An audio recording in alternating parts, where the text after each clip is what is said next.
Hi, and welcome to Judy Kerr's Acting is Everything. Today, we're doing part 2 with casting director Bonnie Gillespie.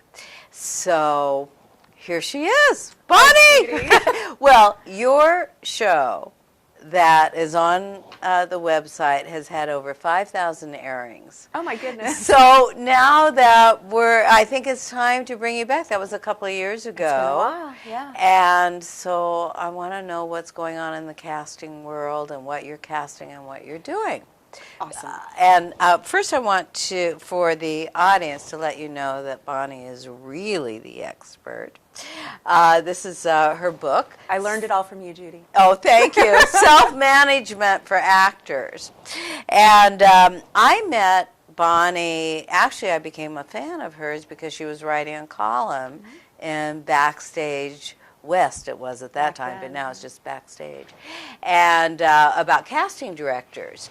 And she was an actress, or had been, yeah. Yeah, you had been an actress and writing, and so I contacted her because I wanted to have her write something about pilot season. Right. I think it was for the first time we did it. I think this is the 3rd edition you've been in, That actually. sounds right. I'm remembering purple, green, and gold. That's right. Okay. That's right. And so I was wondering if you could explain the different types of casting directors, because I mean, some casting directors, do they cast everything, or how does it work? Not so much in Los Angeles. What I've found is I've done a lot of traveling, especially recently, and I've found that in minor markets, a lot of times a casting director will not specialize. That person will cover whatever casting needs to happen in that market. So it could be industrial films, corporate non-broadcast, commercials, they could do stage, as well as any pilots that might come through and cast locally, and feature films. They can just do it all. And do all areas of the country have casting? I think so. I'm sure there are some pockets where you'd have to travel a few hundred miles to get to the next minor market. But I think if you're located near Atlanta or near Chicago, anywhere that you could, within a tank of gas, probably get to somewhere that some major casting is happening, or at least major for that market size. And you moved to Los Angeles from Atlanta. I did. And you worked there as an actress. I was a kid actor in Atlanta, so I had done, and of course I did all of that, the corporate, the commercial, I did tons of plays. I also worked as a hand model. So I did a lot of work while I was in Atlanta, and then moved out here after college to give it a go in the pros, just in time for the Northridge earthquake, which is what sent me back. And then I decided grad school looked really good. So Yes. that was my starter quake, so I wasn't prepared at all.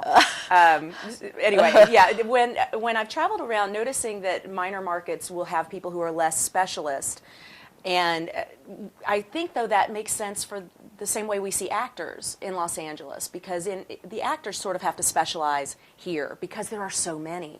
Whereas an actor in a minor market can do a play and then the next day go to the set and shoot a spec pilot, and then that night go back to rehearsal, and they can even do stand-up comedy. They can just be going from one thing to the next, recording voiceovers, and it doesn't really feel like conflict for them. Whereas in a market as large as Los Angeles, with as many people competing for the major roles, people sort of have to become specialists, and they need to target television, and specifically, is it going to be drama or is it going to be comedy? I find people get really specific, and the more specific they are, the more they tend to work, and then they can branch out and show all the different things they can do. But I think casting is very much the same. In Los Angeles, we have people who specialize in whatever their niche is, and mine happens to be low-budget independent film. And yes, I have done commercial casting. I have done what is the corporate non-broadcast industrial. I've done a little bit of that last year. I did a couple pieces for Yahoo, which was fun. What happened was I was working with a film director who then got hired to do corporate non-broadcast, and I'm his casting director, Right. So he hires me to do this, and I say, this isn't where my skill set is. I don't know if I can help you. And he said, but you're my casting director. We have shorthand. Go get him. I'm like, okay, so go get them. I did. Got a bunch of indie film actors to come in and audition for corporate non-broadcast, and they were luckily available and willing to do it, and everybody had a lot of fun. But it was an interesting shift because it's not what I specialize in. I have done some television. I started out in reality TV casting as casting coordinator on 3 shows for Fox, and then I did casting for Atlanta and Nashville for a show called The Entertainer on E, which was the Wayne Newton looking for the next Vegas showstopper. Yes, yes. That was a lot of fun, because then I got to go back to Atlanta and do some scouting there, which that was so much fun, because here I am now meeting with all the agents who I knew on the other side back when I was an actor. So, Right. yeah. Wow. And how do you get your actors? How, if you have been signed on to cast an independent film? I've now been casting just over 7 years, and so I have a pretty good database of actors whose work I know. When I first started out, I did a lot of scouting, and scouting is, I have to be careful using that word, because that word gets used incorrectly in other markets where people advertise on the radio that scouts are coming to your town. No. Don't fall for it. Nobody is coming to scout. They're coming because they're getting a paid vacation, and they're not usually really looking for anybody to bring back to LA. And they may find one in a million, but it's something that actors spend a lot of money on, and they really don't need to, because that's not how it works generally. So I have to be careful using that word. When I first started casting, though, I would go to tons of plays, tons of showcases, all of the ones where the schools bring out their actors that are graduating, which is this season, spring. Right. Everybody is coming through, and you could just, every week, you could see 3 and 4 showcases and get to see so many new actors and just build up your files. And I did a lot more of that back then, but now I've auditioned probably 10,000 actors over the course of 7 years. And so I have a really good database of actors whose work I know. I still go out and look for new talent, because that's a part of my job, but I'm not as actively trying to populate my files with actors of all types, because I pretty much have actors of all types already in my files. And do you still have, when you say files, do you mean paper files of headshot and resume? We're actually transitioning right now. Cricket Feet Casting is going through a process of purging paper, and so I did keep the headshot of every actor whose work I knew, and now we are getting rid of all but the actors I've cast on paper. And what we're doing is entering everybody into a casting wiki. And so, like, Wikipedia is a database that runs off it's a web-based database where people can go in and edit the information, and it's just one parking spot for all the good details about someone or about a thing.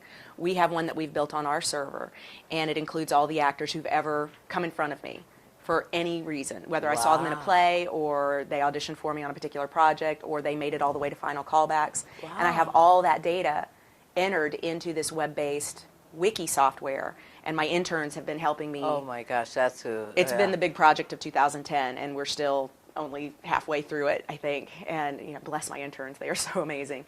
And what that allows me to do, though, is now during an audition, instead of making notes on someone's resume, although I do want to see it, I can actually pull up on my iPhone their page on my casting wiki. Eventually, I'll do it on an iPad, so it's a little larger. Gosh. And I can enter. My gosh! It was funny, because I told a friend of mine that, and he said, "Now everybody's going to go back home and blog and say Bonnie was texting during my audition." It's like, no, that's how I'm keeping my notes on you is actually on the database, because I don't need any more paper. No. Because if I can link to your Actors Access profile or your IMDb page, that gives me everything I need, as well as my notes that are already in there, and so I don't actually need your physical headshot. Did you resume. design this program? Keith did. My husband did. He designed that. Great. Based off some shareware that is out there for wiki-based information, and so then he took it and adapted it for our needs, so that I could keep all my information there. Oh wow, that's great. Yeah, That's it was great. an intense process, but I'm a big geek, so I love that. One of the things that when I teach out of town, I always take a few copies of Bonnie's different columns that she's written. I love the one about the demo reels and creating your own, and footage is footage, I think is the title of that. And so could we talk about that, Bonnie, and her, again, self-management for actors, which we're kind of segueing into now. They produced a fabulous showcase for quite a few years. And we did 7 showcases total. Yeah. It was the 7 best seasons. showcase that had ever been done. Thank you. Each one. Thank it was you. wonderful. And and I understand you're not doing that anymore. You're doing. We're on hiatus. The goal always was, when we started the Cricket Feet Showcase, to create the best showcase that actors can get into and do for free. However, we didn't have the capital to be able to finance the production of a showcase at the level we wanted to, which includes, catering and publicity and all sorts of these great sophisticated programs and DVDs of everyone's demo reels and just a whole bunch of high-end stuff. Mm-hmm. And that's the kind of showcase I would have wanted to attend, so I decided then that's the kind I'm going to produce. And so our actors were all producing partners at first, with the goal being eventually we would then be in a position where we could just finance the showcase and the actors would just audition, like at the network showcases, where it's just they have 5,000 people submit to be a part of those because they're free for the actors, and that was our goal. And I thought it would take about 5 years for us to pop on the radar of anyone as doing good showcases, and by that time we would be able to afford that. And I can't say unfortunately, because it's a thrilling thing, within our first 3 months, we were on the radar and then surpassing the biggest showcases, and just the critical acclaim was amazing. The results that the actors were getting, signing with agents, getting it brought in on producer sessions straight with never having met the casting director except for that person sat in the audience at the showcase. Right. Clearly the results were there. We said, wow, we're really good at this. Shoot, we got really good at this before we had the money to then turn it into what we wanted when we started it. So we decided after last year's showcase that we were going to take a hiatus because now we've got it. We know how to produce showcases. We've elevated the model. We've made it so that those showcases that still exist, the bar is raised. They have to do better. And we've proven that you can do better, and especially these places that are charging even more than we were, and they were turning out. No, right. But we were making people get very specific on what's your type and how would you be cast. And they had original material. All original material, original material, and you had writing contests and little scenes, and I mean, it was just, it was really good. We never understood why we would go to a showcase and see the same tired old scene that we'd seen 300 times when we live in Los Angeles, where there are writers dying to have their material produced. Right. So if we could then say, great, we'll produce your material, it's a bonus for them as well. Right. And we actually had writers who were then able to get opportunities at the network level because their material had been produced and seen by the industry. It was win-win all the way around. So I have no regrets for the experience. It was wonderful. But until we're at a position where we can finance it so that the actors can come in, it's no longer the best actor who can afford $500. Yeah. Instead, it's the best actor, period. Yeah. Then we'll do it again. So probably a couple years from now. I wrote a certain article about doing demo reels too, and I was referring to Bonnie's group when you would get the DVD, and when your cursor would go over the actor who had a demo reel, it would light up. Yeah. And I said in the last, make sure your face lights up on because. Some actors wouldn't have a demo reel. And they would go through all that work and all that. That investment and time and energy. Right. And then when we would give a takeaway to an agent, and then they would take it back to the office and say, I just saw this amazing kid in the showcase. Here, let me show you. They pop it in and go to hit play, and then it doesn't light and up. there was like 30 actors? How many actors? And there was 4 in the that didn't have it. And that's not bad. No, I mean... Please. Yeah, that means most of the actors do have their tools ready. Yeah. And one of the things that we did as a part of producing the showcase was give them notes on how they may need to re-edit their reel, or this scene needs to go first, or you need to lose this one altogether because the quality's dragging. Right. And so we taught them things like having a shorter reel but that is more informative to the industry about how to cast you is far more valuable than having a longer reel that by the time they're finished with it, if they get even all the way through it, they're just bored, and then they've been talked out of the enthusiasm they felt for you when they first popped it in. How about shooting one scene for a reel and only having one scene that's a minute long or a minute? It needs to be done very well. When you do anything self-produced, it's imperative that you have the technology to do it right, And if you don't And have what the does that ability, mean? like, if you don't have good lighting, if you don't have good sound, if you don't know how to edit, if you didn't clear your rights for your music, things like that. I know so many actors who produce their own content and then go put something up on the web and it starts to get popular, and then they're told they have to pull it down because they played some popular song in it and didn't get the rights cleared. And I'm like, think it through. Like, think like a producer.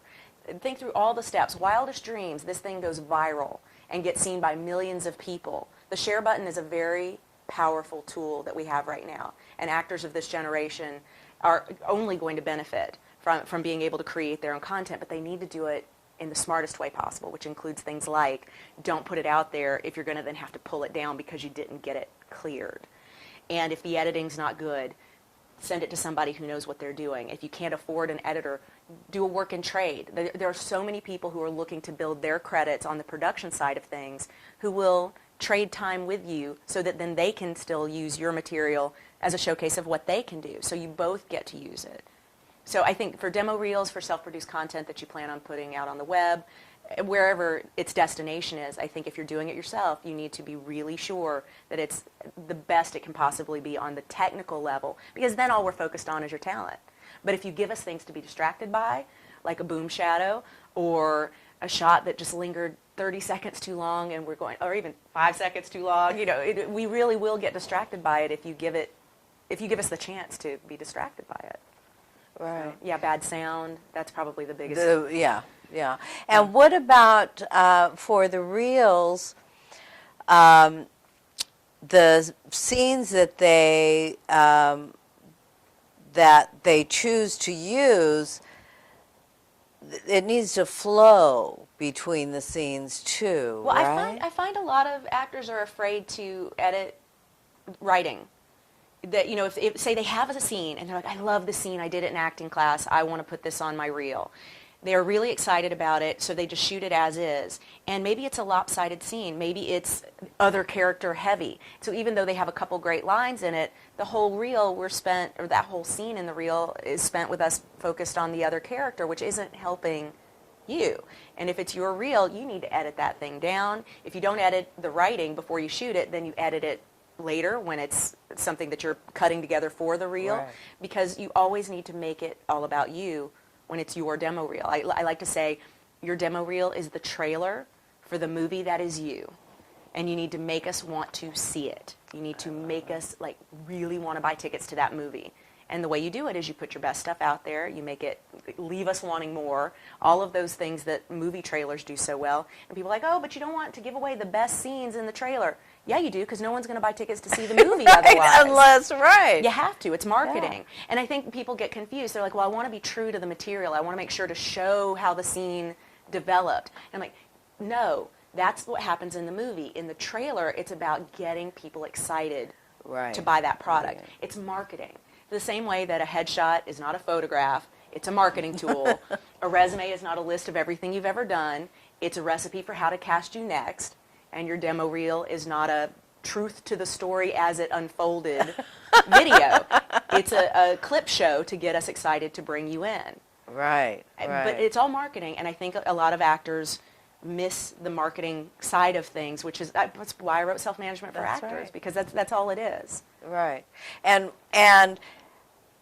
actors in other parts of the country, will you as a casting director look at a video of an audition that someone will send in to you, or do you prefer to meet them in person, or how sometimes does that we work? can't. I work on micro budget indies, which means under $5 million. It sometimes means under $1 million. I mean, itty bitty budgets, and so a lot of times the budget doesn't allow for me to fly to another state to meet the talent there, nor does the budget allow for the crew to hire a second casting director in the minor market. So say they're shooting in Louisiana because of the tax cuts, the tax incentives. That's great. I will then cast all the name actors out of LA, but they're not going to hire another casting director down in New Orleans, and they're not going to fly me to New Orleans because that's going to break the budget. So what we'll do is put the sides up and say, if you're going to work as a New Orleans local hire, so that could mean an actor who's based out of LA but willing to get to New Orleans, or someone who lives there or around there or can find a place to stay there, whatever. We don't check. Those folks can put themselves on tape doing the sides and get me a link to a place where it's on YouTube, or they can use YouSend It or any of those tools. Put it up on Facebook, for crying out loud. I don't care. Any place that I can see it. And then we can evaluate who our top choices are. And then the director can do a face-to-face with 3 or 4 people instead of having to go through the process of sessions for, dozens or hundreds. So they could actually put it on their Facebook and send you a link. Yeah, absolutely. We cast the young man who played, a young man, he's 14 at the time, to play Ernest Borgnine's grandson in Another Harvest Moon. And I didn't meet him until the premiere of the film at the Hollywood Film Festival 2 years later. Yeah, we had never met. He did his audition on video and sent the link in, and he and whatever number of other actors had submitted, I think very few, actually went to the trouble, because this was early 2008 and people really weren't putting auditions on tape to the extent that they do now.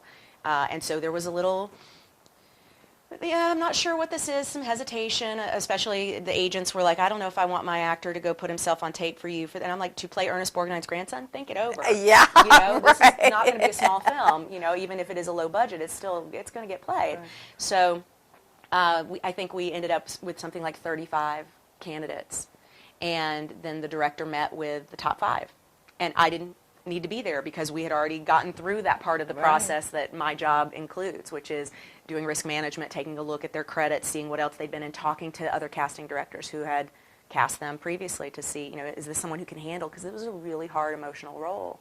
And we needed to be sure, not just by looking at the sides, but by talking about his work history, whether he'd be able to have the stamina to do it at 14. Yeah. And is there, do you have any hints about, for someone in maybe, well, even in Los Angeles, but in another part of the country, who is making that little video, anything about the background or how you're reading the sides, or anything that would serve us? I think if you make sure you take out things that are distracting, and if that is something in the background or the camera angle, the light, if there's anything that is going to draw our attention elsewhere, it's going to compete with you, so be careful with that.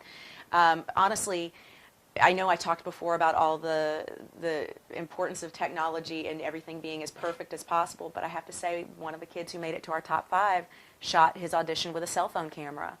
So it doesn't even really have to be that high tech. Oh my gosh, I love that. Because it was simple. It was uncluttered. It was very simple. It was just the kid and the sides and the camera, and there he went. And it was enough to inform us that he's talented, he's the right type for the role, he gets this, he's worth a meeting. And really that's all we're looking for in a taped audition. And so there are people who say, well, but I miss the part of the redirect. What I hate about an online audition or a video audition is that I don't get the opportunity to be directed in the session. And I say, okay, that is true. However, you also don't run the risk of running late to the audition, getting a parking ticket while you're there, sitting in the waiting room with all these people in the chatter, and then hearing the waiting room games and getting psyched out, and then being in your head, and then coming into the room and blowing it, and not being asked for a redirect because it was so far off what we needed that you're just told that was great, thanks, send on your way, and then you do your best audition in the car on the way home. And so I think by getting to tape your own audition, you have great advantage because you can choose your best take. And so, sure, you are being trusted to decide what it is we want, but really all we ever want is to just see your take on the role. And if we see that you're talented and right for it, then we trust that we can direct you in another direction. I mean, that's part of what the process is. Right. Wow. Well, that seems to open the doors. It certainly levels the playing field. There are people without high-powered agents and managers who are now getting opportunities to get in the room, because now in the room is via a link. There are people that I'm basically inviting in for a session who I wouldn't have seen otherwise, and I can only imagine if that's happening on the low-budget indies. It's starting to it's the ripple effect. Like it starts with the low-budget stuff first because we're trying to cut costs. Right. But Fox has cut its pilot season tests the way they used to do it. There's no longer network tests. This season, it's screen tests, because that is better for their budget. They're not bringing together 20 suits to sit in a room and intimidate the last 2 series regular contestants. It's no longer the pilot test process that it's been forever. It is now screen test. which is great. I Yeah, say I do advantage too. actor. Advantage actor. Right, because when Yeah. you walk in that room and all those suits are there, and I mean, it's just You've just been handed a contract. And right, you're told with that the yeah, for 7 gonna years sign you're this going to in be case you get it. Yeah, no, it's so It's crazy making. And so to back that process off and say, well, here, just show us the work. To me, I think creatively that is very powerful.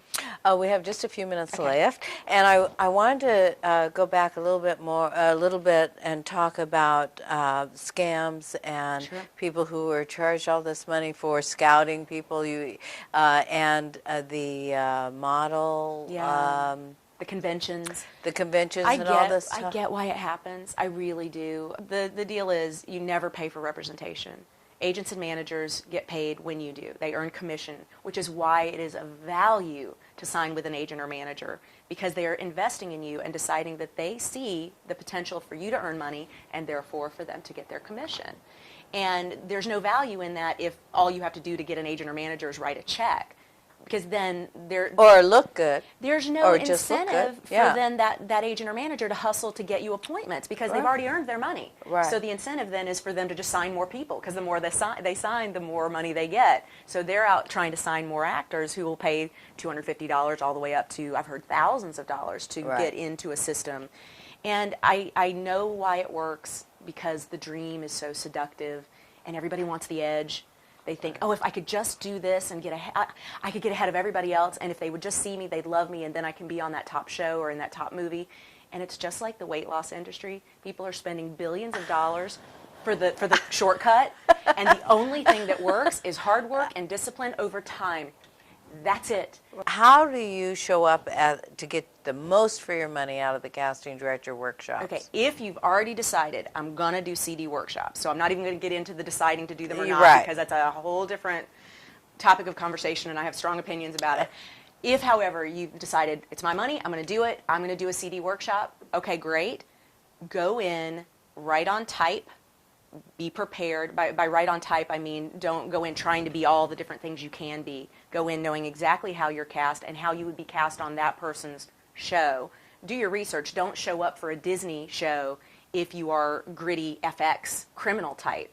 You know, why would you target that casting director? Because you're never going to do both. So target the casting director. Target the casting directors that consistently cast shows of your type. Remember, we talked about that whole niche thing before.